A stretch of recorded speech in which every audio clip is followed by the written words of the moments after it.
All right, I think we're live. Hey everyone, welcome to Victory Condition Gaming. My name is Doug. Tonight I'm so excited. This is something I've been looking forward to for a week now. Tonight I am joined by Rob Dougherty from White Wizard Games. Hey, how you doing? Rob, thanks for coming on. I can't believe that it's been this long since I could get you on, and I'm a big fan of your stuff, and I'm so excited for just to sit down and chat with you about all things White Wizard Games, but especially Star Realms Frontiers, which is on Kickstarter right now. And I put the link for that campaign down in the description of this video. So please, if you're watching this and you haven't already seen the Kickstarter, please check the description out and check that campaign out. Rob, why don't you introduce yourself? So yeah, I'm as advertised. I'm Rob Dougherty, CEO of White Wizard Games. I'm a game designer. Done a whole bunch of games throughout the years. A bunch you probably haven't heard of, like Battleground Fantasy Warfare and Succession Intrigue in the Royal Court and Hill 218 and Space Station Assault. And then my first real breakout game was Ascension. That I did with my friend Justin Gary, and we had a ton of success with that deck builder. And then next I did Star Realms with my friend Darwin Castle, which you may have heard of. Yeah, absolutely. Or right now, and White Wizard Games also has Epic card game, which basically gives you a TCG style play experience, but in a Star Realm style, little inexpensive, non-collectible package. And Hero Realms, which is a fantasy deck builder with the same game engine as Star Realms, but a lot of different twists. And that's the Hero Realm deck building game, and that one's that one has been doing really well for us. And we actually have the campaign deck and the boss decks. So excited for that, which have just gone off to the printer, and they are gorgeous. We spent far too long and far too much money creating those, but they're really awesome. You're gonna love them when you get them. Oh, it's great. And then, of course, Star Realms is our flagship product. Is the first game we made with White Wizard Games, and people really came out for it. Our first Kickstarter launched our company. That was in 2013, and we did the Kickstarter. I believe it was in October, ended in October, and we delivered product in December. So that was a very really quick turnaround. That's awesome. That's great. And people loved the game. It won a bunch of awards, including Tabletop Game of the Year from South by Southwest. We got like 4 Golden Geek Awards, 2 Dice Tower Awards, bunch of other awards. It's now out in French and German and Spanish, Italian and Portuguese and Russian and Chinese. Polish is coming soon. That's incredible, Rob. That's awesome. Yeah, so we've got it's out in a bunch of languages around the world, and we've got a digital app which has been doing very well. That's won a bunch of awards. It's terrific. It's great. And Star Realms has really gotten a big community that's built up around it, and that's been a lot of fun. It's great. It's great. And I love the online community. They're just great people. Everybody's just so nice.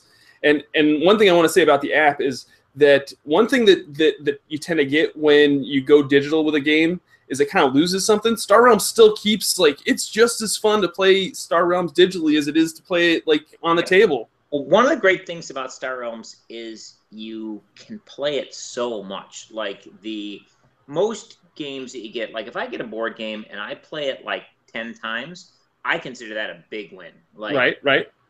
A lot of games, I'll buy them, I'll play them once, maybe twice, and like, oh, this one's not seeing the light of day again. It's going on the shelf, and with Star Realms, the physical game, you can play that thing hundreds of times. Like carry it around with you in your pocket. You at a restaurant, break it out, play a game. you play one game, you want to play more. It's kind of like gaming popcorn. Absolutely, absolutely. And it just, even with just the base set, it just never gets old. You can play it again and again and again, and it's got a really great appeal to a very wide range. Like hardcore gamers can really sink their teeth into it, and sort of eke out those little advantages over time and try and increase their win percentages and just, and really kind of geek out about the game. But like non-gamers can pick it up. My son played it with me when he was 7. My daughter played it with me when she was 7. I'm just going to share it. My wife is not a gamer, and she'll play Star Realms with me. Yeah, and basically the basics of it are so simple, yet there's so many interesting interactions with the card purchases and like that sacrifice mechanic we have, where you can sacrifice a ship or a base to gain some momentary advantage, but at the cost of losing the card. Those decision points are they're so simple, but they're so critical to your success in the game. It really there's just something about it. You can just play it again and again. So with the app, it's a lot of times with a digital app, people get burned out on a game pretty quickly because you can play it a bunch of times pretty fast, and okay, I got 20, 30 play sessions in, and that's enough for me on this game. But with Star Realms, like, people play like thousands and thousands of games. It's crazy. I forget what I'm at. I'm at like I think I passed 2,000 there a couple weeks ago. Yeah, and many people are in the hundreds of games. Some people are in the thousands of games. Some people are even in like the tens of thousands of games. Oh my word! And it just doesn't get old. And as we mentioned, there's a great community. There's a fan Facebook page. There's board game geek groups. There's and these groups are running events where they'll run them like on secondary websites like Challenge and such. Right. And we'll send them prizes so they can give them out to the players, like signed cards, play mats, and that sort of thing. Oh, that's awesome. But yeah, the community self-started and really has done some great stuff. There's the Mega Holland podcast, which is I've listened to those guys. So there's just a lot going on in the community, and the community is so friendly and welcoming. And it's not one of those games where you come into the community and you're not a very good player and people beat you up and push you. It's not like that. No, it's not like that at all. It's not like that at all. Like some communities. Now, also you have a tabletop episode. Like, what's that like? That's pretty crazy. Yeah, that was cool. I've been a big Star Trek fan for pretty much ever. So getting to meet Will Wheaton was was pretty sweet. Absolutely. So I was there for the filming of the episode. I was sort of behind the scenes, being the game advisor in case they had any rules questions, or in case wrong, I could let him know. And he said really nice things about Star Realms on camera, but when he was off camera, he'd come over to me and just be gushing about the game and how much he loved it. And that's so great. And I was like, I wish I could have a camera behind me somehow right now.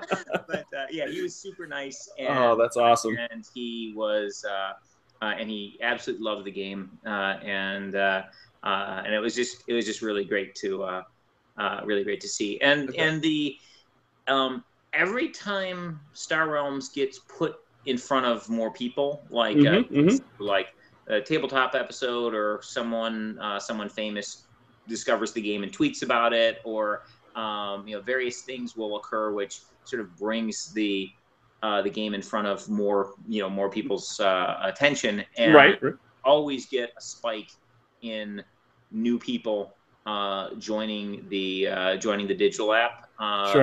That happens, and they stick around. We've got really good retention numbers for for people in the app coming in and sticking around and playing the game. That's So, great.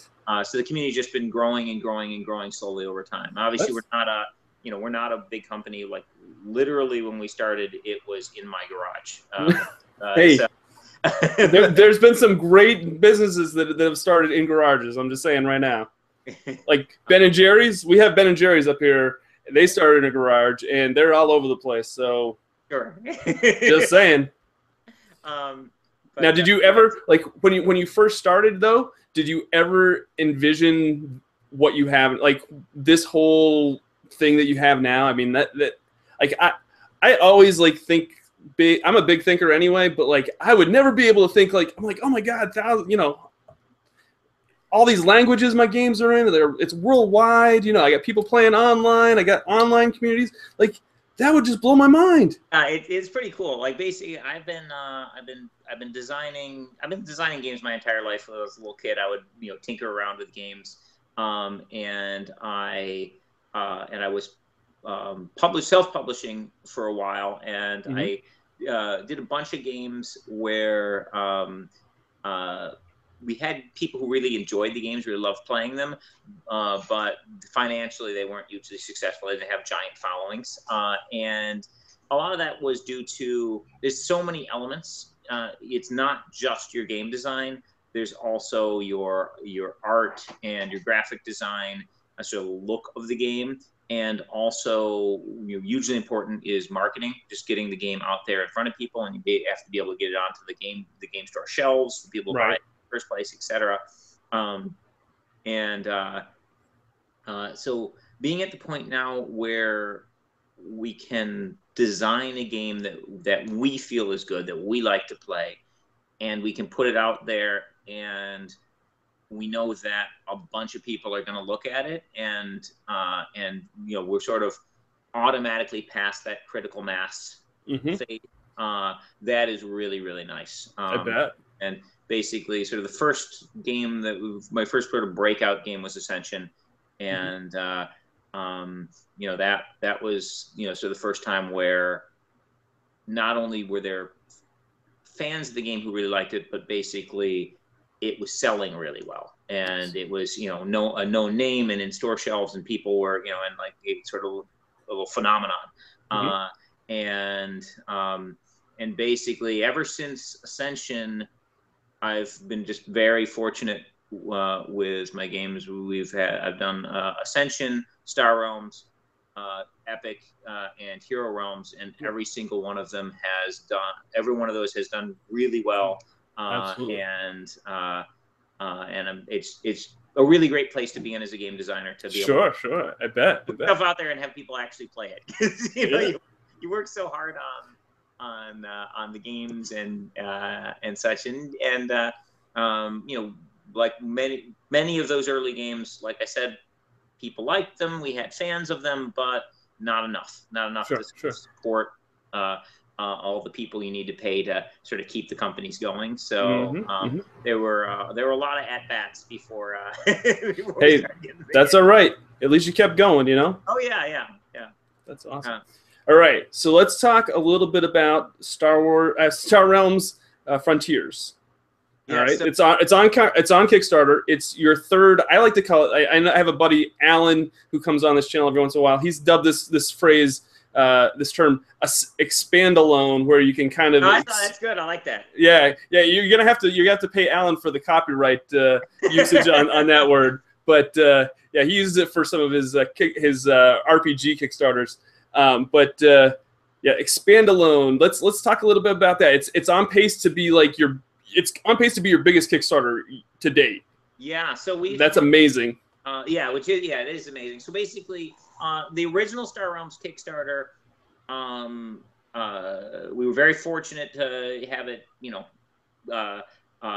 get funded, and it allowed us to launch the company. Our goal, I believe, was $20K on our first Star Realms Kickstarter. We had done a lot of the work before the Kickstarter, and we raised something like $55,000 on the first Kickstarter, which was awesome. And then that game really took off, and then from there, both Epic and Hero Realms we did Kickstarters for, and both of them were in the like $500,000 range. So basically, we had built up a reputation from Star Realms, and that brought more people in. So this was our first time going back to Star Realms on Kickstarter. Normally, we do new games on Kickstarter. Sure. And something that we've found is the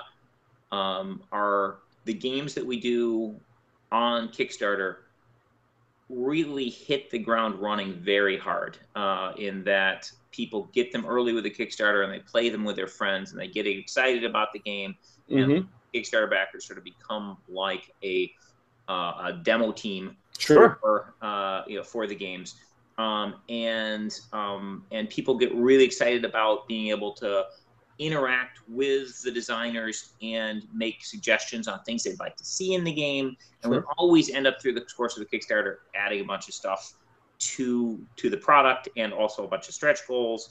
And a lot of our fans had joined since the Star Realms Kickstarter. There was only like 1,000 backers in the original Star Realms Kickstarter, which is a lot, but basically now there's hundreds of thousands of people who have played Star Realms, and a bunch of them were like, oh man, I wish I could have been involved in that Kickstarter. They've come into our other Kickstarters and supported us, and it's been great, but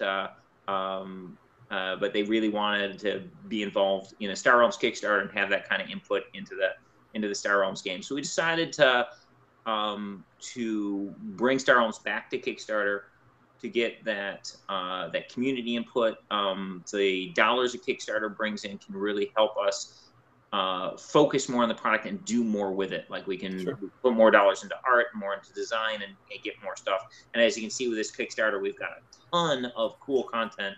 Oh, it's beautiful. And the idea with Frontiers was to make a box set that was sort of the ideal version of Star Realms. So basically, people really like Star Realms. Obviously, it's done very well, but there's some things people weren't thrilled with, like for example, our scorecards. And it was ironic because at first we weren't going to have scorecards in Star Realms at all.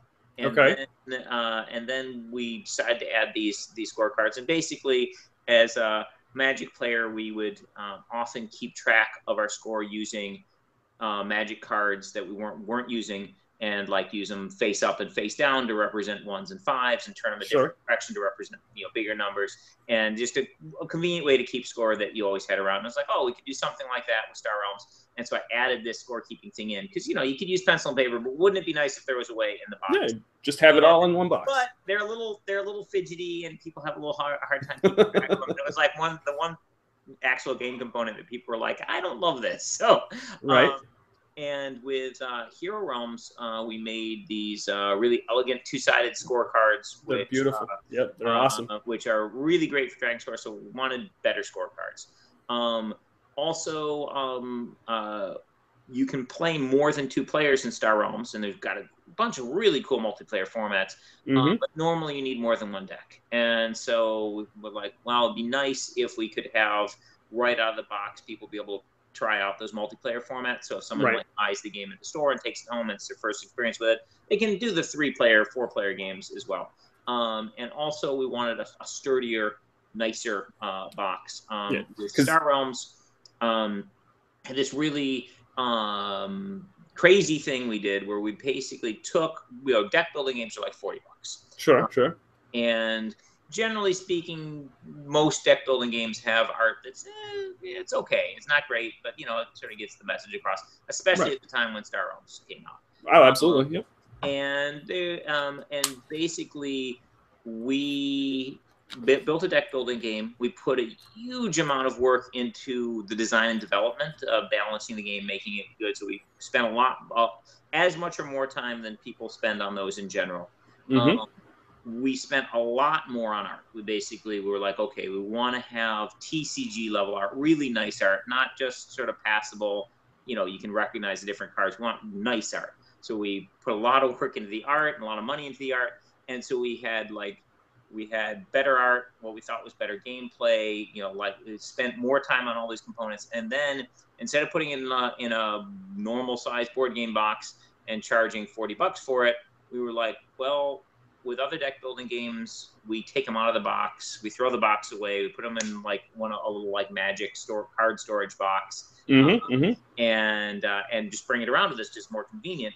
And so with Star Realms, I was like, let's just do that. Let's just put it in a little tiny box you can carry around with you, and just save people money. So basically, instead of like a $30 game or a $40 game, we took this content, which was arguably more expensive to make than these $40 games, and we put it into a little box and only charged $15 for it. And the crazy thing, another crazy thing about little boxes is like, it's really hard to market games in general. And sure. One of the last line marketing things is your box itself. The bigger the box, the easier it is to see in the store. And so basically people like to sometimes you'll see a little product in a big package with lots of, right, or whatever. It's basically to grab people's eyes at that last stage at the, in the retail store. So we had this, so we went with this tiny little box at a low price point, and there's a big chance that was gonna fall on its face. But the hope was that people would get just the game they want. That worked out great, obviously, but the one downside was the box was pretty flimsy. It was. I'm going to tell you right now, I wasn't a fan of it. Yeah, that was the other negative comment we got on Star Realms is, man, this box is is not great. So we wanted to sort of compromise when we got to doing Hero Realms. We were like, okay, we still want the game to be cheap, but we want the box to be small and portable, but it's got to be nice. And so we designed a nice board game box, but put it into but made it small, so it's got the cards and the rules and such, but in a small package, and that worked out really well. It's sort of a nice compromise of quality and size. Sure. And so we did that we're doing that with the new Star Realms set. So basically, fixing the scorecards, fixing the box, and giving people the ability to play up to 4 players right in the package. So that was sort of general goals for the set. And then, of course, with each Star Realms standalone expansion, we want it to be easy to learn for new players, but we want for the existing players out there, we want to give them new stuff to chew on. And the good news is that huge replayability that Star Realms has means that just the fact that you're getting a new trade deck, so basically new ships and bases within that that 80 card trade deck, that alone is awesome, because you would have played original Star Realms again because super fun. Absolutely. But now you've got ships you don't recognize, bases you don't recognize, new combinations of cards. So that alone is really exciting. So just the 80 card trade deck is very cool. But we throw in some new mechanics, factions doing similar things. So basically, we want to keep the color pie existing. Basically, what the blobs are good at certain things. The star certain things. We want to keep that consistent throughout all the products we make for Star Realms, but giving them some sort of new twists and such. So we've introduced the double ally ability. I saw that. That's crazy. I was hoping that would come eventually. Yeah, so it's really you can do such great things with the Star Realms engine in that it's got that simplicity, but you do a little tweak like that where, okay, this card has an ally ability that'll trigger if you've got 2 other cards of that faction out, and then suddenly your deck design thoughts get impacted because you're like, oh man, maybe I should concentrate a little harder on blob, because if I can get these double allies triggering, that's going to make my cards that much more powerful. So it makes you sort of reevaluate the cards you're buying. So, okay, sure, this card is a little better than that card, but I've got, not only do I have more of these, more of, say, the blob in my deck, but I also have a couple cards with those double ally triggers, and that can really give me significant, significant power increase. So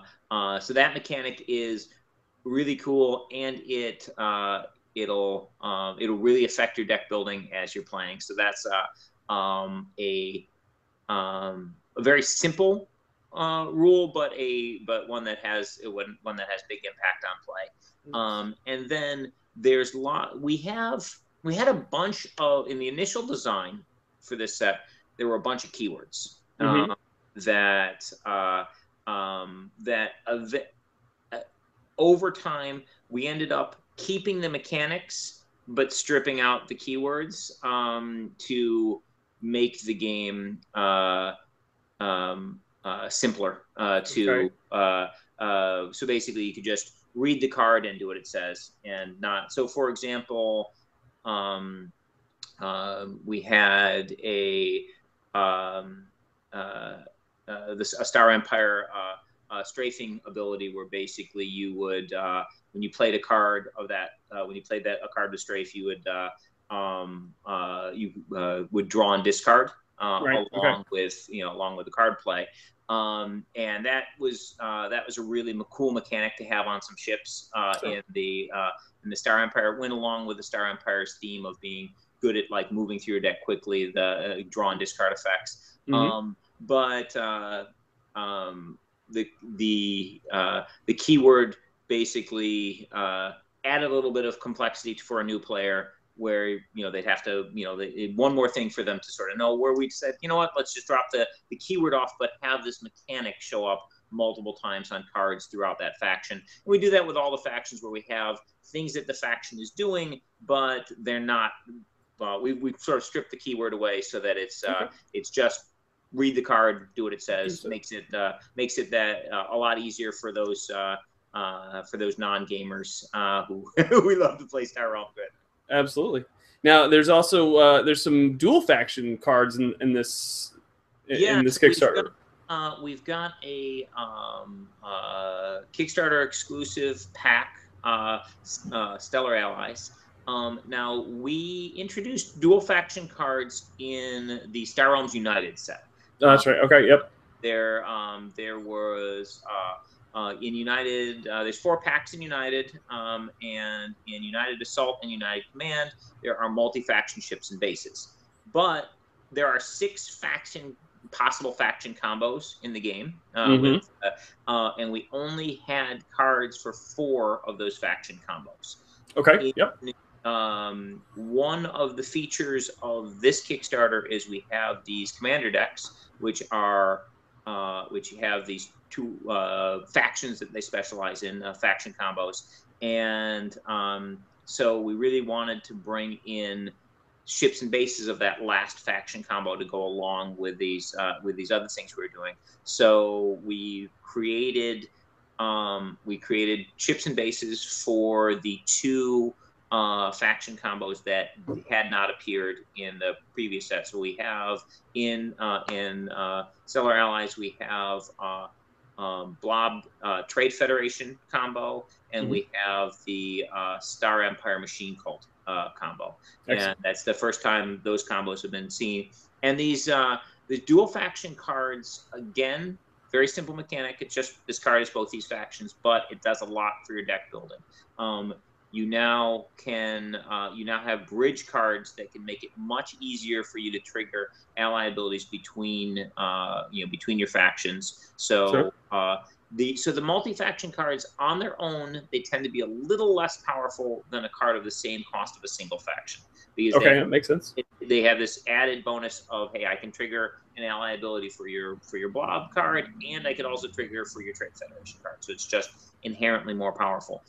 Sure. They have some of them have ally abilities which can be triggered by either of those 2 factions. And so those ally abilities are very easy to trigger, because you can trigger them from 2 factions worth of cards. So they trigger twice as often as a normal ally ability would. And then sometimes they have individual ally abilities from like a multiple ally abilities, but one's from one of their factions and one's from another.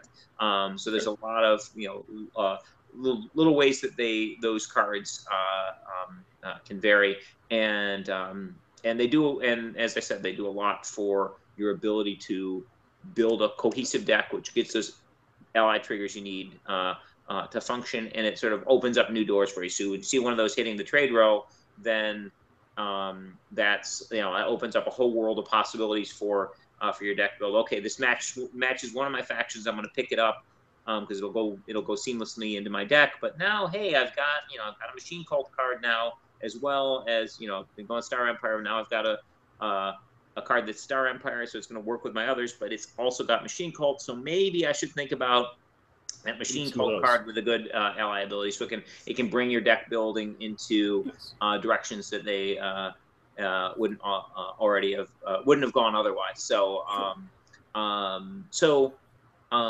I should talk a moment about the Kickstarter exclusive. Yeah, let's talk, because that's one thing I've really appreciated about you guys, is that you really kind of make sure that everything is accessible, for players, and there's not really anything that's like really, really hard to get, like as far as cards are concerned. So we've had Kickstarter exclusives before, right? And basically what we do with Kickstarter exclusives is we leave them exclusive for a while, and then we reprint those cards with different artwork, and then they become available for sale. Now this can be a couple of years down the road. So you get so for example, we just came out with Star Realms Promo Pack 1, and this contains cards that previously you could have only gotten either through the Kickstarter or through playing in conventions or store events. Cards like the Ark and Mega Hauler and other, so these other powerful promo cards. Sure. And some cards that we had for a Board Game Geek promotion or some other sort of tie-in where we were putting a cool card out there. And so the exclusive cards that you get will always be recognizable as the sort of the collectible version, because like the first print. They've got the original artwork on them. Right. And we retire that original artwork, and we make new artwork when we reprint them. And also, as I said, it's going to be at least a year before those cards come out in another fashion. So you get a period of time where no one else has them, except for the people who did whatever thing it was. Sometimes we have them for, as I said, sometimes we have exclusive cards for events. You play in an event, and you get a promo card, and for a while that promo card is only for people who played in that event. But then eventually we do new art for the card, reprint it, and put it into a pack. So so basically, by Kickstarter exclusive, we mean exclusive artwork, and you get it way early. So basically, a year or two down the road, it'll be in a pack. So if you miss out on something where there's an exclusive Star Realms card, you could go on eBay and pay a ton of money for it, and people do. They do. Or you can just wait, and down the road we will release it, and you will be able to get it. There's nothing that you'll miss out on forever in Star Realms. You'll always be able to get the cards down the road. Now we've got a few questions in the chat, and I'll try to get to everybody's questions here at some point. One thing about this, one thing that got brought up on the chat, and it's part of the Kickstarter, are the commander packs. Do you want to? We have let's see. Bijomi says, "Can we get some info about the commander packs and what is included?" Sure. So basically, we had mentioned Hero Realms campaign before. We had done we had the Hero Realms game, and we made character packs for those. And there you can play as a character in the Hero Realms world: a fighter, a thief, ranger, etc. And people love that. Oh, it's great! It's so much fun. It gives you an asymmetric game start. So obviously, we want the game to be balanced and have each person has a fair chance of winning. And normally in Star Realms, your starting deck and your opponent's starting deck are exactly the same. No change, nothing different. Same thing with hero realms. Starting decks are exactly the same. With the character packs, your starting decks are different. They, your opponent has different cards, different abilities, different strengths, different weaknesses than you do. So you're not starting from a symmetric position. You're not starting with the exact same thing they have. You're starting with a different set of strengths and weaknesses, and it's really fun. It gives you a different play angle. And with we're taking hero realms and star realms in different directions because they're different themes. And so with hero realms, makes a lot of sense for your character to go on adventures and to find things and to learn skills and sort of get viscerally more powerful. Like, oh, I've got this magic longsword now, and that's awesome. With Star Realms, you're playing a ruler of a stellar empire. You've got what you have personally doesn't make a big difference on the outcome. It's about your leadership skills and what your ships and bases you're able to acquire. Your empire as a whole. When people really wanted to have these sort of custom starting decks, but we wanted to do something different in Star Realms than we were doing in Hero Realms. So what we're doing with these is you play as a legendary commander in the Star Realms universe. So it would be the equivalent of playing like a Julius Caesar or a Patton or someone of immense skill and notoriety in the Star Realms universe. So you have a unique starting deck. So your starting deck will contain different cards than any of the other ones. With these, they each have a faction preference. So basically, they have two factions which they work with best. They can still buy cards. You can still buy cards of any faction when playing a commander, but you will have multiple. You'll have 3 cards of each of your 2 factions in your starting deck. So you'll start. You'll start with some blob cards in your starting deck. You'll start, let's say your blob machine cult. You'll start with blob cards in your starting deck. You'll start with machine cult cards in your starting deck. And these are new cards. They're not existing cards from things. These are new cards. Oh, nice. They're in your starting deck. And they tend to be at a power level which is a little bit below a 1-cost card and significantly above a regular starting deck card. One of the things about Star Realms, if you compare it to a lot of the other deck builders out there, in a lot of deck builders, you are accumulating points as you play the game, and the cards you have themselves are worth points. Star Realms, you are not doing that. Your opponent has an authority score, and you're trying to knock their authority down to 0. So, whereas in other deck building games, you will buy a card, and even if it's no better than your starting cards, if it's worth points, it's moving you toward victory.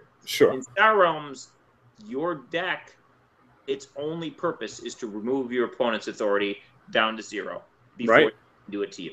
So basically, the cards in Star Realms have to be way more powerful than your starting deck cards to make them worth purchasing. So an effect in the different deck builder, which might cost 4, in Star Realms will cost 1 because we really need that power ramp to make the cards worth having. Worth buying for your deck, not watering your deck down. So basically, the result of that is there's a pretty big power gap between the free stuff and the stuff that we buy. So there's a lot of room for us to play with these new faction cards which go in the command deck. So you've got your faction specific cards. So this means you're sort of preset to really be able to get ally abilities triggering on these. So you'll have a couple cards of each faction.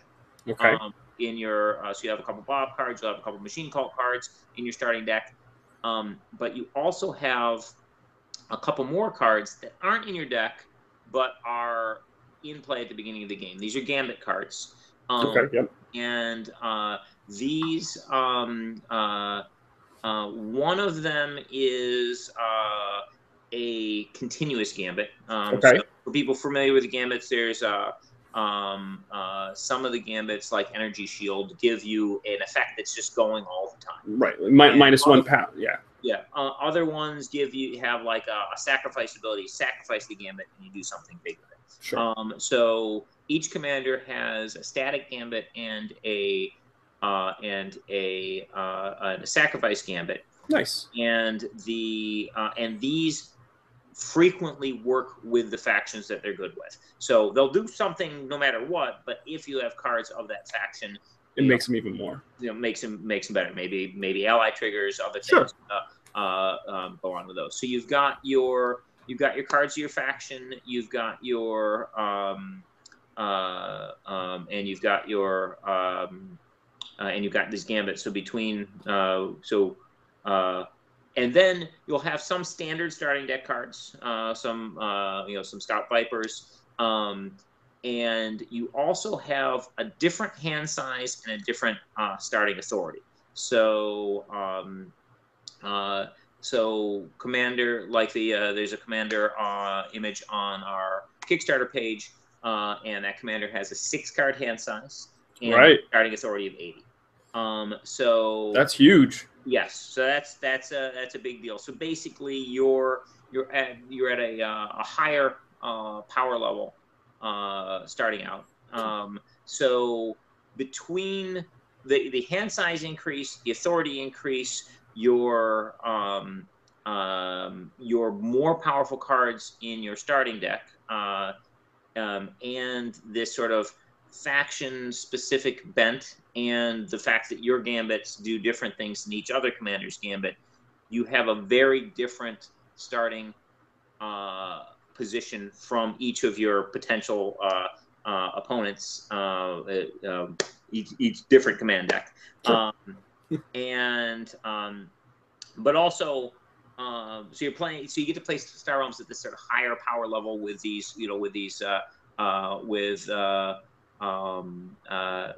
starting out with a leaning towards certain factions that are going to work better for you. That really turns sort of the play experience on its head. But also, these very powerful decks work perfectly as raid bosses. There's a raid format for Star Realms where you can play one powerful player against a bunch of players playing normal decks, and the commanders slot in perfectly for this. So instead of using the generic raid rules, you can use a command deck and play against multiple people playing regular decks. So you can take on like 3 of your friends playing regular decks while you play as a legendary commander. Nice. And that's a ton of fun as well. So yeah, that's the idea behind command decks. Okay. So to give you that sort of asynchronous starting position, but to do it in a different way than the character packs of Hero Realms do. So it's just not a retheme. It's just this is totally different than the Hero Realms products. It's got the same basic premise of, hey, we're gonna mix up your starting position and give you sort of a new start point, but we're approaching it a different way. So if you own Hero Realms and you play with character packs, and you own the Star Realms and you have the commander decks, you're not getting the same play experience. Also, the commander decks have bigger starting decks to go along with their larger hand size. So okay. So for example, commander with the commander with a 6-card hand has a 12-card starting deck. So basically, he also goes through his deck in 2 turns. Sure. But they're 2 turns with bigger hands. So and that has strengths and weaknesses. So you've got these more powerful cards in your deck, but also deck thinning takes a little longer to trim out the starting cards from a commander's deck than it would from a regular deck, because there's a little more stuff in there. Nice. Now let's talk. Before we came on, I told you that the one thing that I know that a lot of local gaming stores around this area are really appreciative of is the fact that even though you go to Kickstarter for a lot of your games and everything, they don't have problems moving product. Like, it is just really, it's really great to see a Kickstarter game be successful on Kickstarter and then be successful in stores. Now, what are your plans for helping retailers with Star Realms Frontiers now that it's all set to be a thing and it's being hugely, Sure. hugely successful? So one of the things that we found with our Kickstarters is that indeed the products that we have on Kickstarter tend to outsell in retail stores the products that we don't have on Kickstarter. I think the reason for that is our Kickstarter backers are basically a giant demo team.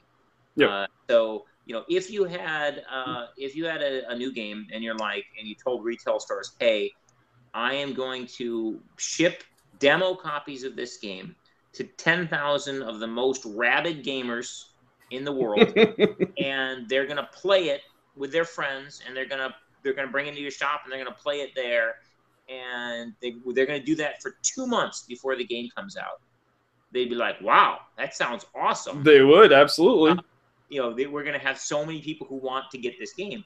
And basically, that's what our Kickstarters do. Like, the people who back on Kickstarter are people who are really into games. They're willing to spend money on a game they have never played, right, just because it looks cool and it sounds cool, and they want to be part of it, and they want to be part of the process of making that game come to reality.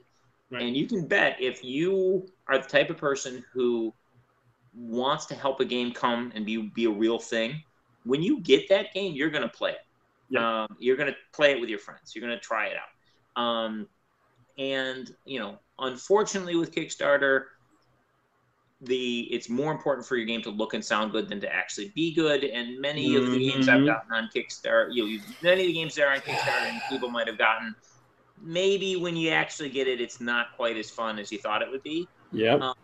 The advantage our games have had is when you get them, oh my God, they're so much fun. Absolutely. They haven't been. People get them and they really, really want to like them. They want to try them out and they want to like them. And oh my gosh, when they play it, they do like them. And then they play it with everybody.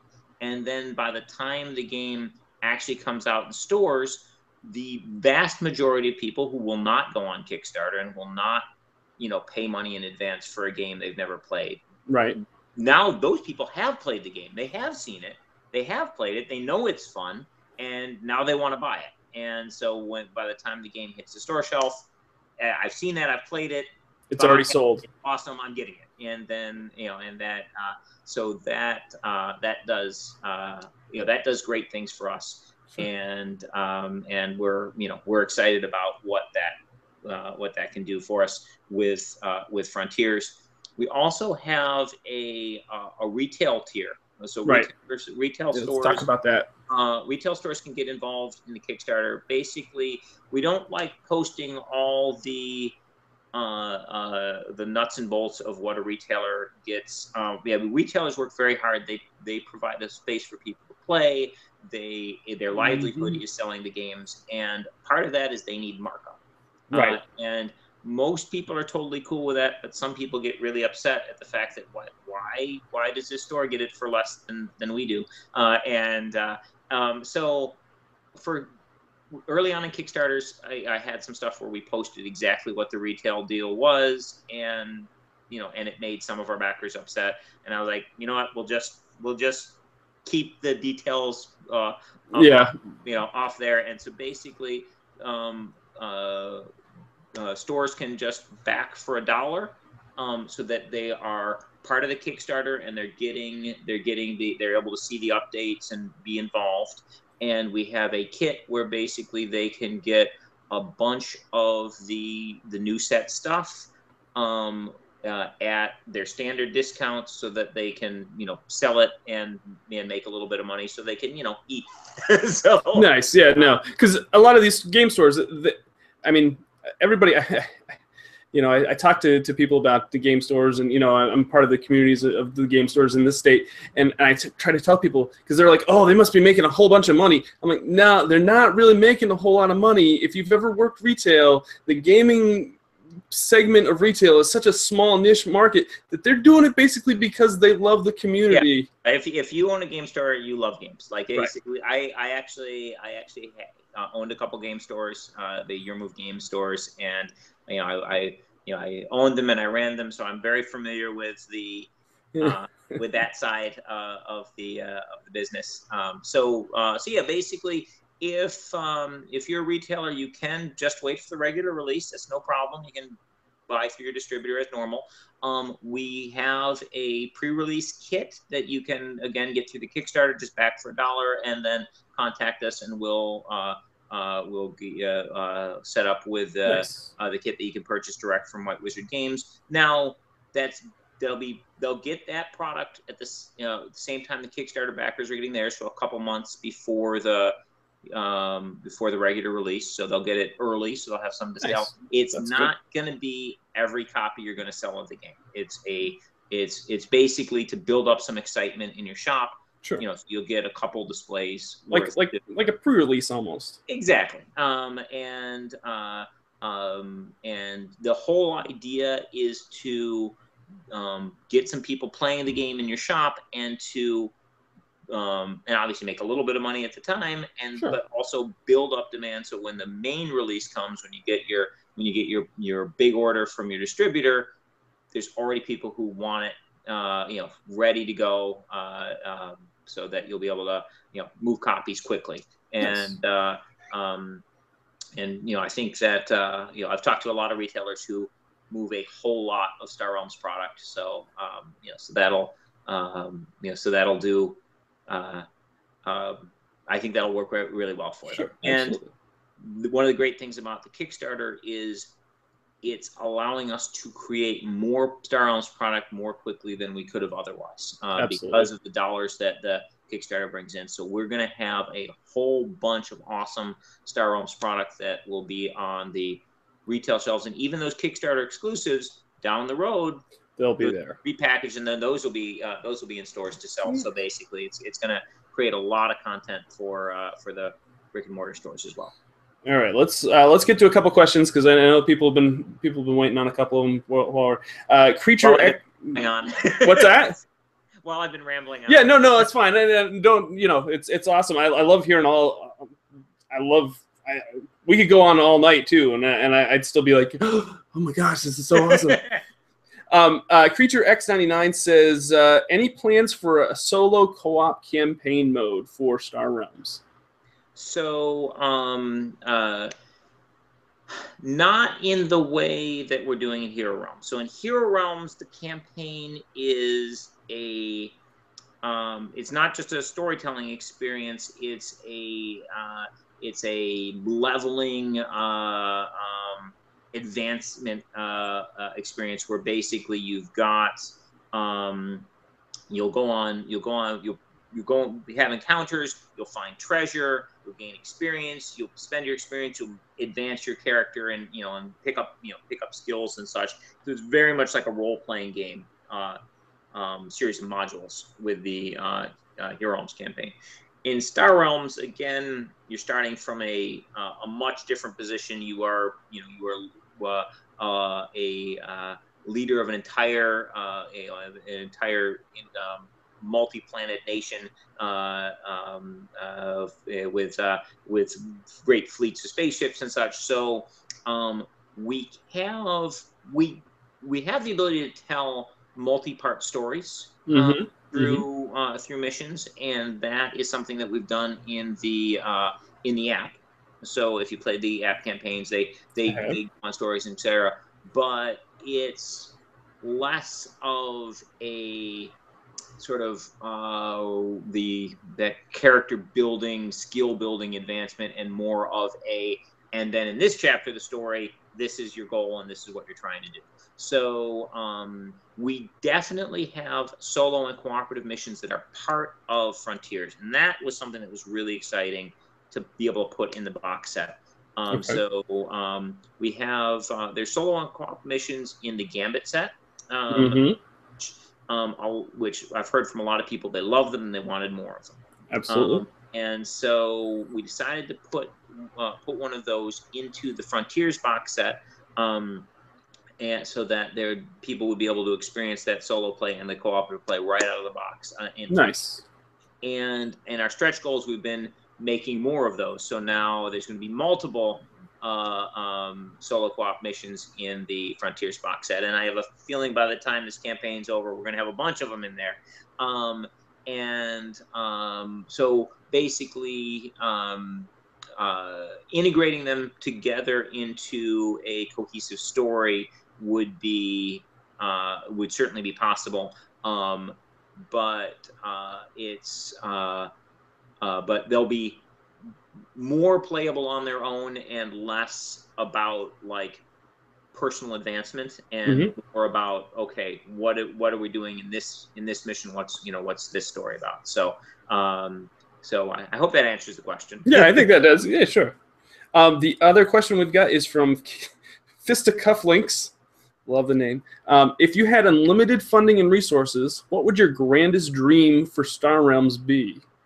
So, mainly, I love this question, by the way. I think it's just like let's dream as big as possible. Big as possible. One, I'd like to get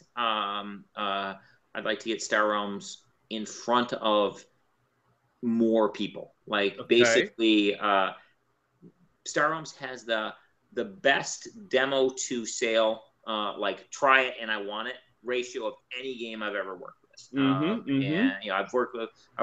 owned a game store. I worked for other game companies. I've made a bunch of games myself, and there's a lot of great games where they're awesome, but they're for a particular type of gamer. Like, maybe it's, Magic the Gathering, where it's okay, this is a cool, strategy card game, but it's a little complicated. A lot of gamers aren't going to be into it, or the collectible aspect of, people don't like it. Or maybe it's a miniature game or a Euro board game or whatever, where they've got these sort of niches of they're great, but they're for this particular group of gamer. Star Realms has a super wide appeal, and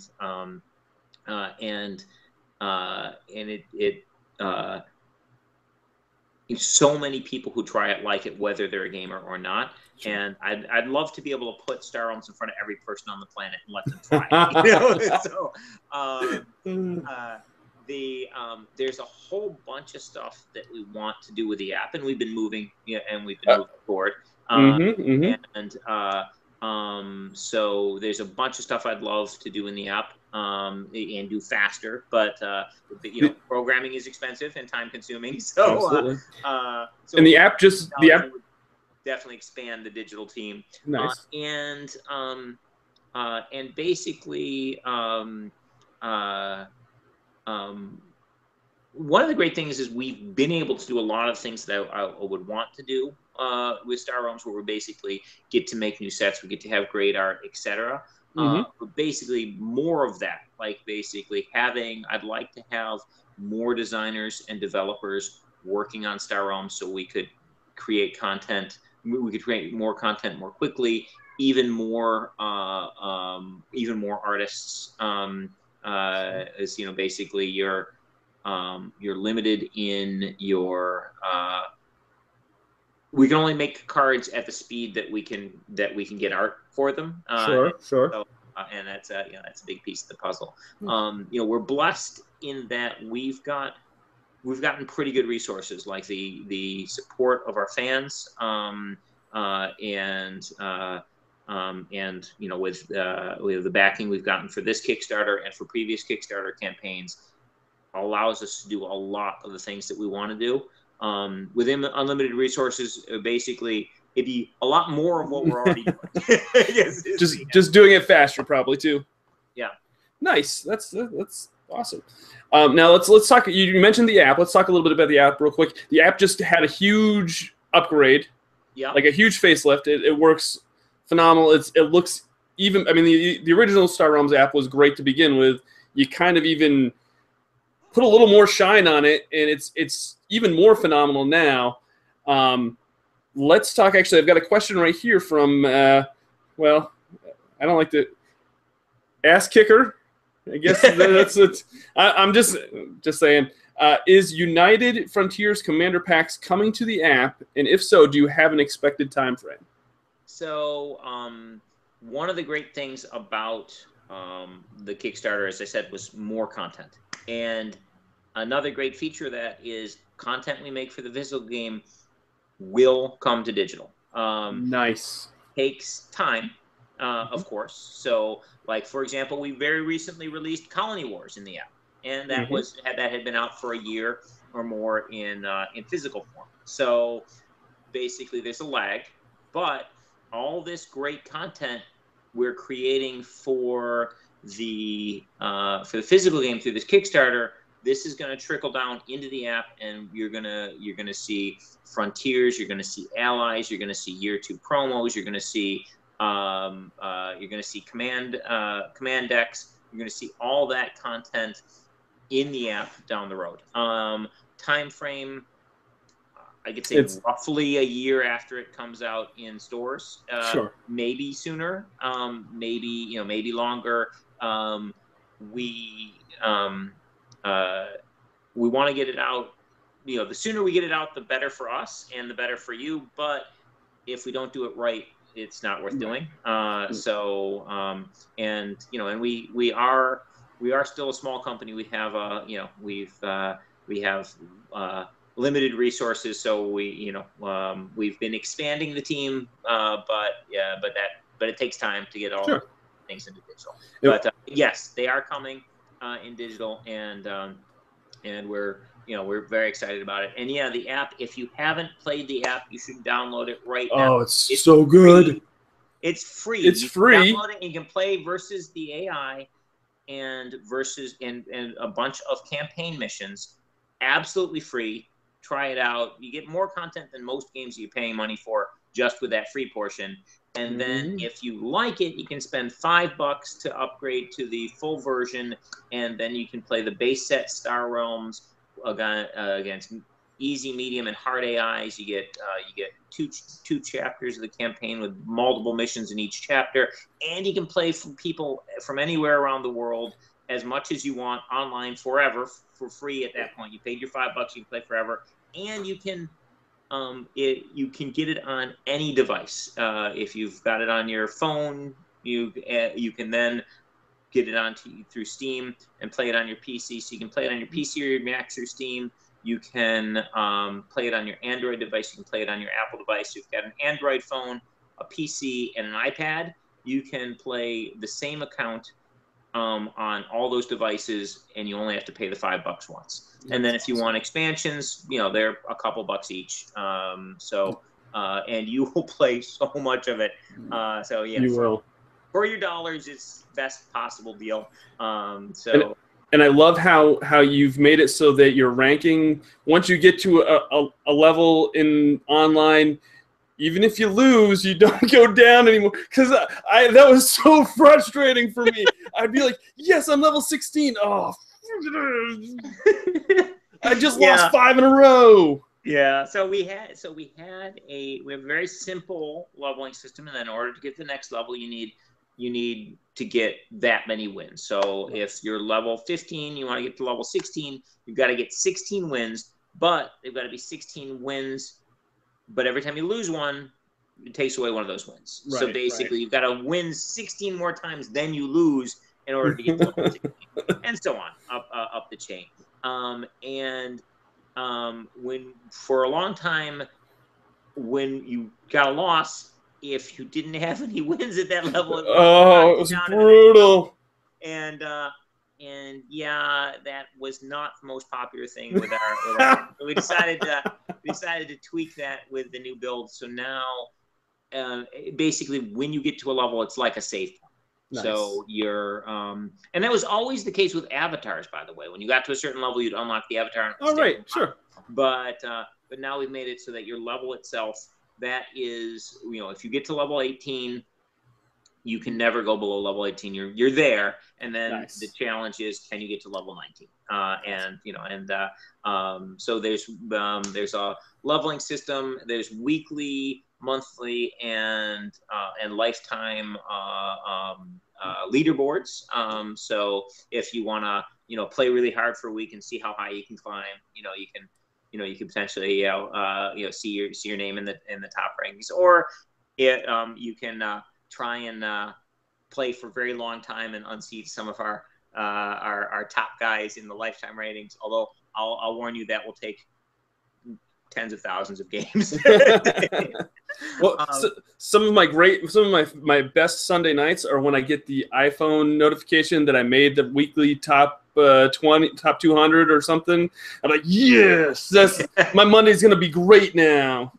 Yeah, there's a lot. Yeah, there's friendly competition there, but it's if it's okay if you lose every game you play online, you can still have fun. Absolutely. So there's still the offline stuff, the campaign, and the AI, and you can still play your friends anywhere in the world. Send them a challenge, and or play random people, throughout the world, and you can meet up with a lot of them on the fan groups and such. So it's so that's a lot of fun. And with the new app, we did, as you said, we did the new look, which was we got a lot of resistance from many of our existing fans who'd gotten really used to the old look.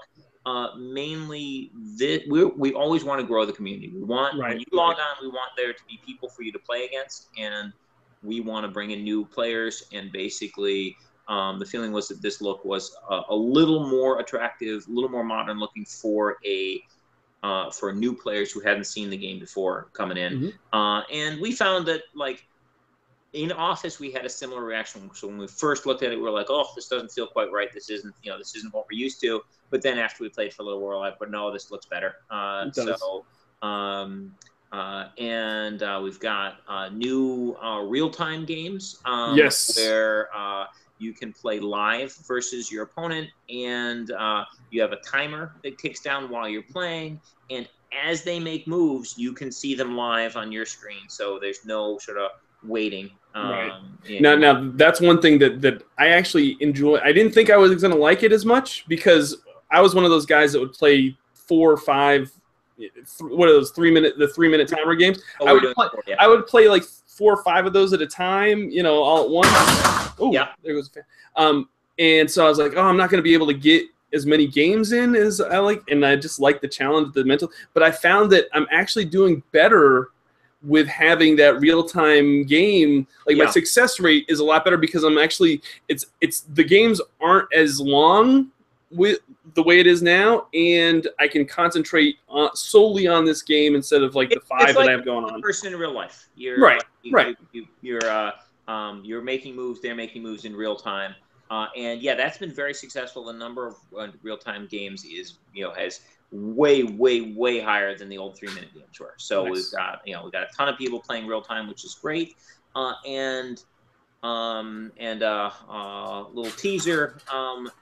One of the big reasons for the update was to get more secure infrastructure for starting to do in-app organized play. Oh, that's exciting. Sort of thing. So basically, we are eventually moving toward a point where we'll be able to do events within the app itself. Nice. That's going to be a while, but kind of the way you have the plans for your plans for Epic. Similar to what we'd like to do in Epic. So for having tournaments within the app has been a goal from the very beginning for Star Realms, and it was talked about in the original Kickstarter, and basically there are some technical issues with which made it more difficult with our old infrastructure, and we sort of had to rebuild the architecture to make it easier to implement the kinds of things we want to be able to do with leagues and tournaments in the future. I love it. Now, let's see here. Biojimi, or I'm probably murdering that name, says, will there ever be promo codes included when purchasing the paper game expansion for the digital game, such as a discount for the digital version of the expansion? Now, I know that the digital versions are a lot cheaper than the actual physical versions to begin with, so I would have a hard time thinking that you would give some sort of discount for that. But that's just how I'm thinking. It's always possible. You know, again, you know, sort of one of the goals is to get Star Realms in front of as many people as we can, and we've occasionally done promotions where, you know, like at conventions and stuff, where we've given away free app codes with a purchase of something. So it's certainly possible. There are, you know, there's logistics involved with that. As the app gets more content, it becomes more possible. If there are, you know, eventually we have to be able to pay our programmers, right? So, right. Well, that's kind of what I was thinking. But if you know, if we have, you know, 20 expansions in the app that people can buy, then, you know, maybe giving away a free code for the first set in a product makes more sense than when we have 3 sets in the app. Then, you know, then there's not as much, you know, potential purchases from that new customer that you get into. So something like that's definitely possible. Basically, it's, you know, it's got to make, in addition, everything has to make business sense as well as game sense. So you know, but that it's a good idea. It's the kind of thing we've actually talked about in the office, and it's kind of about when are we big enough as an app to make that, you know, to make a move like that. Sure.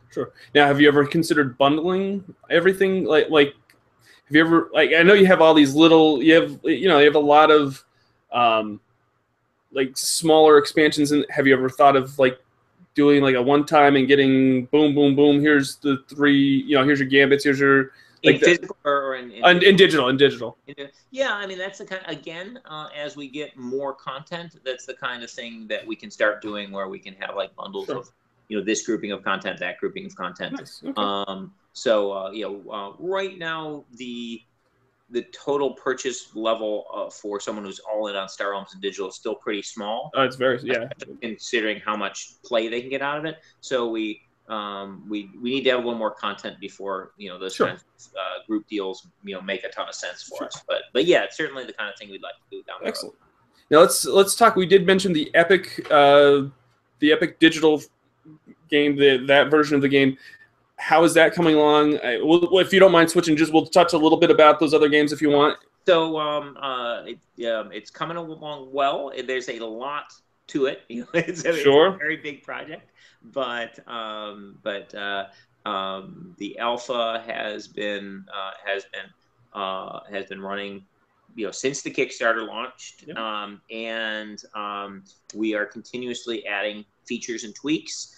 And we've got a pretty exciting update coming out very soon. We're getting, if hopefully later this week, we'll be doing an announcement about the update to our Kickstarter page. But we're going to be adding a bunch of cards from the Tyrants expansion into the app, so people already which is exciting for people who've been playing for a while with just the base set.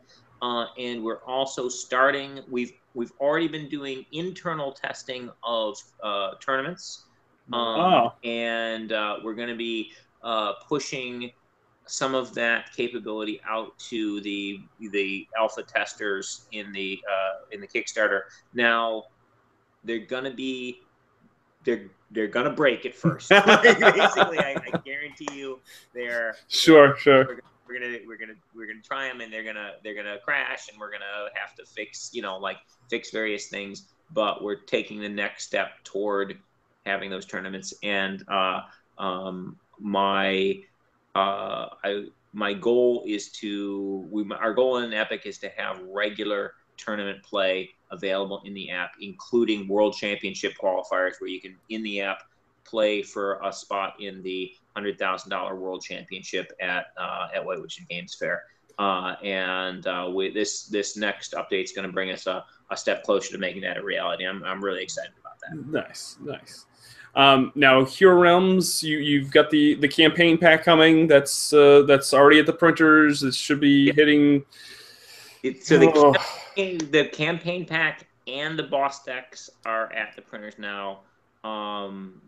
They are gorgeous. So much beautiful artwork. So excited for those. And yeah, the campaign, love it. We were demoing it at Origins. We're going to be demoing it at Gen Con as well, where you can sign up for events and actually play in the campaign. For Gen Con, we're actually hoping to have some of the samples off the printing. Nice. Okay. We had nice mock-ups for Origins, but we're hoping to have the real thing at Gen Con. Won't be available for sale yet. We won't have it for the backers. These will be like the samples that they pull off the line to send to the manufacturer to show, hey, look, the game company to show, hey, look, we're actually making it properly. Oh, nice. Yep. Right. Sure. So we'll have some of those there, and we can play with the actual games. That's exciting. And the boss decks, I am super excited about. I'm going to be doing an update hopefully later this week or early next week on the Hero Realms Kickstarter.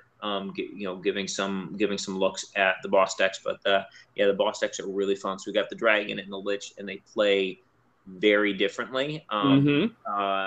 So the dragon is big and mean, as you'd expect him to be. He's got giant hand size and very powerful, hard-hitting cards in his deck, and he's got a treasure hoard. So there's basically you've got a deck of treasures, and that's separate from your personal deck. So your personal deck is big, and your hand size, the more players you're playing against, the bigger the dragon you are. So basically, if you're playing against a party of 5, you've got a 18 card starting deck, and you're drawing 9 cards a turn, and you've got these super powerful cards in your starting deck. And one of the cards you have in your starting deck reveals one of your treasures. So you've got this pile of treasure, your treasure hoard, and when you reveal one of your treasures, you put it in front of you, and you get to use it. There's powerful magic items that you can use, but the players can steal your treasures. So this pesky party of adventurers is trying to steal your treasure, and there are certain things you can do as the party to take one of the treasures from the dragon and then start using it yourselves. Nice. And there's ways that the dragon can get his treasure back by killing that player. And there's other little tricks in there that allow the treasures to move back and forth. But so you've got this big, powerful, large hand-sized dragon with his hoard of treasures, has this really great feel of playing as a dragon and trying to steal it. And then we've got the lich. And the lich plays very differently from the dragon. The lich has a normal 10-card starting deck and draws 5 cards a turn, just like a regular player. Okay. But the lich's starting deck cards are significantly more powerful. But the lich has basically 3 decks. A starting deck, and then the lich has a deck of soul jars, and basically the lich has taken his the part of the process of bringing that necromancer to the lich stages. He broke his soul into fragments and embedded them into jars, and basically the lich can form around one of these jars, where the jar is the lich's heart.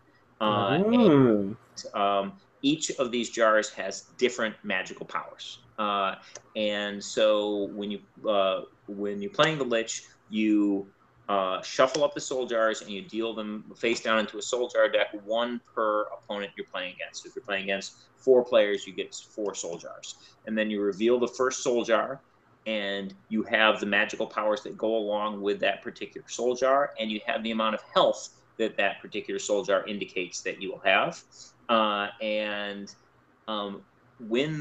if and when the party defeats you, they destroy your physical body, shatter the soul jar, and your spirit reforms on the next soul jar, and you flip over the next soul jar in the deck, and you have a new magical power and a different starting health score. So if there's no soul jars left, when your last soul jar is destroyed, the Lich is gone forever. Sure. The Lich is trying to defeat the party before they defeat all his soul jars. The Lich also has a grimoire, which is a book of necromantic summoning spells. Okay. And so many of the things that the Lich can do will allow the Lich to perform a summoning. And when the Lich performs a summoning, you take the top card off the grimoire and you put it in front of the Lich. And this is a minion. It's like a champion that Sure. for an undead champion that works only for the Lich.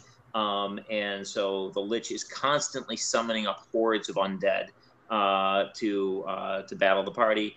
And when a minion dies, it goes back. It gets shuffled back into the grimoire. So basically, you destroy them, but the Lich can bring them back later. Okay. When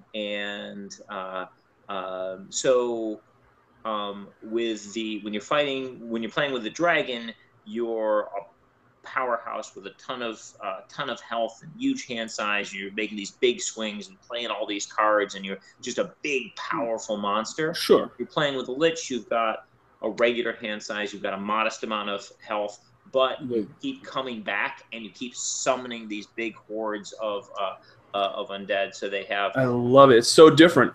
Yeah, so basically each one has a very different feel. You can play Lich versus Dragon, or you can play Lich versus a group of players. They're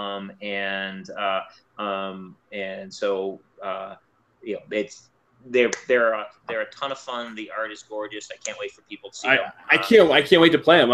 I'm so excited for them to come in. I'm just yeah. And I know my wife's gonna love awesome. them. Yeah. And the campaign stuff is phenomenal. When we had first talked about the campaign, it was going to be a 55 card product, and it is now it's like 100. These numbers might be a little bit off, but it's about 150 regular cards. Oh my word! 8 double-sized cards, and the art is gorgeous, and it's a ton of fun to play, multiple missions, and we're actually working on right now. We are working on the next campaign deck, which will continue. Oh, nice. So basically, the story will continue. We'll have multiple campaign decks that come out, and they will continue the story just like modules would for a role-playing game. Nice. So you'll be able to take your party of adventures on, through a whole series of quests. Do you have like a time? Like, do you know how? You have plans on how you're going to space those out? Like, are they going to come out like every 6 months? Every 6 months is a good guess. Right. You don't want to burn out your. Is sort of the the end rule, but right. We've already started. The design is already going on. Nice. Some of the art acquisition is already going on for the next one. And that's just going to be a continuous process for us. We've got awesome. A great design team. We have Danny and Ben from Super Awesome Games are the lead designers for the campaign, and they've done a bunch of great stuff, including the legendary counter sets and those sorts of things. So. They've done some awesome work with us on the campaign stuff. So we're really excited about it. I'm really excited to see it once it comes in, and as much as I like Star Realms, I love Hero Realms just as much. So you guys have just really kind of knocked it out of the park with both products. Now you mentioned Star Realm, White Wizard Fair. Yep. That happened last year. That's where you do your world championship. Yep. So once a year we do a get together for the White Wizard Games fans. That's where we do our world championship for Epic Card Game, and Epic Card Game is affordable like Star Realms, nothing random. You buy packs and you get every card in that set. But it plays like a TCG. You can do draft, you can do sealed, you can do constructed, and we wanted a TCG style environment where there were big events where people design cool decks and people can then take those decks and try them at home and have those kind of high level competition stuff. So we have a world championship for Epic with $100,000 prize purse. Every player who's qualified wins at least $500, and the first place winner, I believe last year, first place winner got $25,000. I'm pretty sure. So so yeah, really big prizes, great competition. Awesome players from around the world, and that happens at White Wizard Games Fair. And we also have Star Realms events. We had a bunch of we had Legend Series events in Star Realms where you win the event, you can become a card in the game. Nice. And we're going to have Hero Realms campaign events. We have artists come out. The game designers are there, so you can meet everybody from the White Wizard Games team. Now, when is that this year? That is November, and I don't have the dates handy. I think it's like around the 17th. Sorry to spring that on you. Yeah, no, it's fair. It's in Massachusetts. It's in Framingham, Massachusetts. Framingham, Massachusetts. At the Sheraton. It's this cool hotel that looks like a castle, so it's very well themed. Yep. Actually, I think I've stayed there. Yeah. Well, there you go. Yeah. And it's very conveniently located off Route 90, the Mass Pike. So really easy to get to from driving. Not that far from Logan Airport if you're flying in. It's a great event. It's a lot of fun. And we'd love to have anybody who likes White Wizard Games to come out and join us, hang out, have some fun. Well, I was planning, like I said, I was planning on going last year, and I had something come up. And this year, I don't know if it's going to work out, but one of these years, Rob, I am going to come down because we're just going to keep hosting the party, and you can show up when you. All right, I'm taking you. I'm going to take you up on that. I'm definitely coming down, and who knows? I might show up later this year. I don't. My wife's not keen on the other thing that I've got going on, so we'll see what's going on. But I hope it's a huge success, and I love these types of conventions. It's a fair, but I love these types of things where designers and companies just kind of just get in and it's a community event and they just embrace their fans, and it's just great. It's for the fans. It's for the players. Like basically, you can come out, you can hang out, you play the games. It's very it's casual, it's fun. There'll be demos, there'll be events to play in, it's nice. It was really great last year, and we're really looking forward to it again this year. Now, I've got one more question. Someone says, Biomi, who's helping me out quite a bit tonight with the questions tonight, and I appreciate that. Any sneak previews for Star Realms Frontier cards? I am ill prepared. Okay, we won't. I'm not going to hold you to that. You can maybe you can tease something tomorrow or something, or I don't know. Well, yeah, when I've got my my graphics team ready to go, we'll put up another teaser. Sorry, nice. I don't have one ready for you. That's all right. We'll just keep an eye out for the updates on the Kickstarter. Yeah. Indeed. And speaking of Kickstarter, I didn't even go over the pledges. The cheapest to get into Star Realms Frontiers is $20 to get the game. $20, you get Star Realms Frontiers itself, the box set, and you'll get it early. You'll get it a couple months before it's available in stores. And awesome gameplay box that $20 Frontiers box set we talked about. If you want to go up to the $30 level, it's our gamer tier. At that level, you get the Frontiers box set. You get the Year 2 promo cards. These are cards that we're going to be using for events. So like at Gen Con, when we're running tournaments, we'll give away prize cards. Sure. These are new cards that come from the Year 2 promos. At stores, you can go around to stores and to conventions and win these cards one at a time, but at this level, you'll get the entire set of 12 Year 2 promo cards all at once. You'll also get the Stellar Allies, that multi-faction pack we talked about. And then, and probably most excitingly, at the $30 level, you also get the stretch goals. Right. So basically, we have promo cards that we keep throwing into the mix as we reach levels, and then we also add content to Frontiers and other stuff with the stretch goals. But there are a lot of promo cards that you can get, which will be Kickstarter exclusive promos at that $30 level, and the number of those is continuously growing, and the campaign's doing pretty well. So we'll see how many it is at the end. But I have a feeling it's going to be considerably more than an expansion set pack worth. By the time we're done with the campaign. So you get for $30, you get Frontiers, you get Stellar Allies, you get Year 2 promos, and you get all the promos in the stretch goals.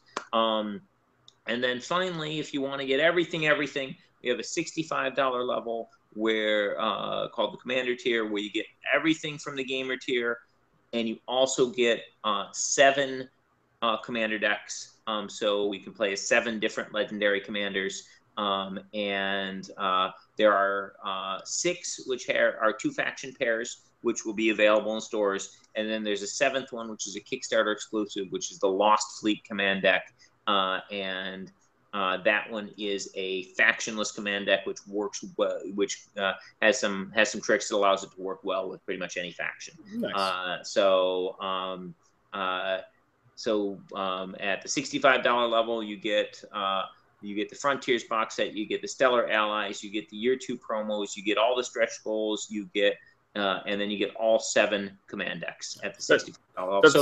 That's what I like to call the sweet spot right there. That's you're gonna get pretty much everything you could want with this. Yeah, and frankly, most backers are coming in at the $65 level, but you don't have to. You can come in at you can be at the $30 level. You can even go in at the $20 the no frills tier and just get the base game. Or you could back at $5,000 and become a wizard for a week. So we had a $500 tier, which is the name tier, where basically you could have a ship or base in the game named after you, much like you might have like the USS Kennedy, for example. Like your name would be on you'd be a character in the Star Realms universe who has a ship or base named after them, and that was all sold out. Amazing. That's great. That's awesome. Yeah, that was exciting. And we have a character tier, which is $1,000, which I think might be sold out now. I think it is now, yes. Yeah, it is.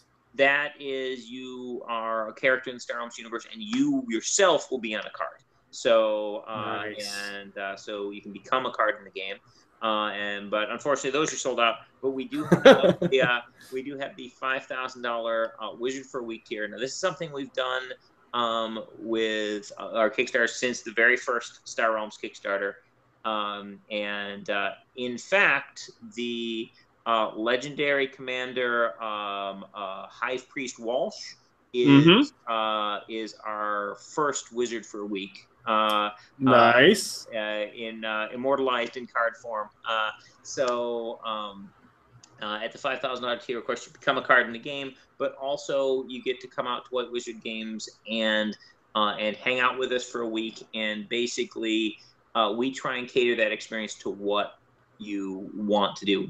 Most of the people who have come out for the Wizard of the Week are people who are interested in becoming game designers, or interested in joining the hobby and kind of wanted to see, before I go into this and see if I want to pursue it, what's it like? What are you guys doing? Nice.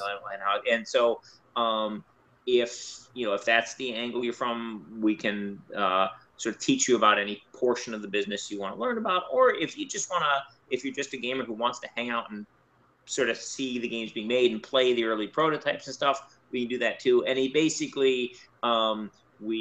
get to hang out at the White Wizard Games offices and work with the game designers, and nice. Basically do what you want to do, learn what you want to learn. So there's no hazing or anything. You don't have to go get your coffee. Okay, might have Darwin beat you up in games. Awesome. Well, that sounds. I hope that one goes. I wish I could. I don't make that much money, but I wish. I hope it goes for you, because that sounds like a great experience. And yeah, I mean, it basically it's okay if it goes. It's okay if it doesn't. It's basically, but we've had a lot of fun working with the various Wizards of the Weeks we've had, it's a really cool experience. So it's available for one person if they decide to want. Nice. All right. Well, I guess I think that's all my notes. Rob, I told you it was going to be 45 minutes. You lied to me. I did. It ended up to being like an hour and a half, and I feel kind of bad about that. But I love, this is great. Awesome. Like, yeah. It's such a treat to have you on and have you talk with me and get to talk to you. And I can't. I have other things I got to do this week too, but I don't know how it's going to top this. This is just great. Well, I had a lot of fun. Thank you very much. Thanks. And, no problem. We were able to clarify some of the questions people had on the Kickstarter campaign and stuff. I think we've answered all the questions. Now, let's mention real quick. White Wizard Games does have a new Twitter account. You've got new social media handles, if I remember correctly. Oh boy, you're gonna stump me again. Okay, well. Yeah. I do the game design. I'm not so good with the marketing. Is that Debbie? Is that Debbie's job? Is that kind of okay? Yeah, okay, go get her. We'll get her on first. No, I'm just kidding. She's probably asleep by now. It's already 10:30 at night. Oh my gosh. But yeah, if you guys, there are some new, and actually, you know what I'll do is I'll put their social media. I'll put that in the description as well. But White Wizard has a new Facebook page, a new Twitter account. So it kind of lumps everything, because originally you had Star Realms and Hero Realms and Epic. They were all kind of their own separate things on social media. So now it kind of lumps it all together. So everybody, if you are not already following them on those platforms for White Wizard Games, I'll put the links down below and give them a follow down below. All right, I guess that's going to do it for us. I want to thank Rob again for coming on, and I want to thank everybody for tuning in. We had quite a few viewers there at one point, and lots of questions. I hope everybody got their questions answered. And yeah, Rob, thanks again for coming on, and that's going to do it for me. My name's Thanks. See you guys. Thanks. We'll see you next time. My name is Doug. This has been Victory Condition Gaming, because winning shouldn't be the only victory condition when you get to the table. Thanks for watching, folks. See you on the next video.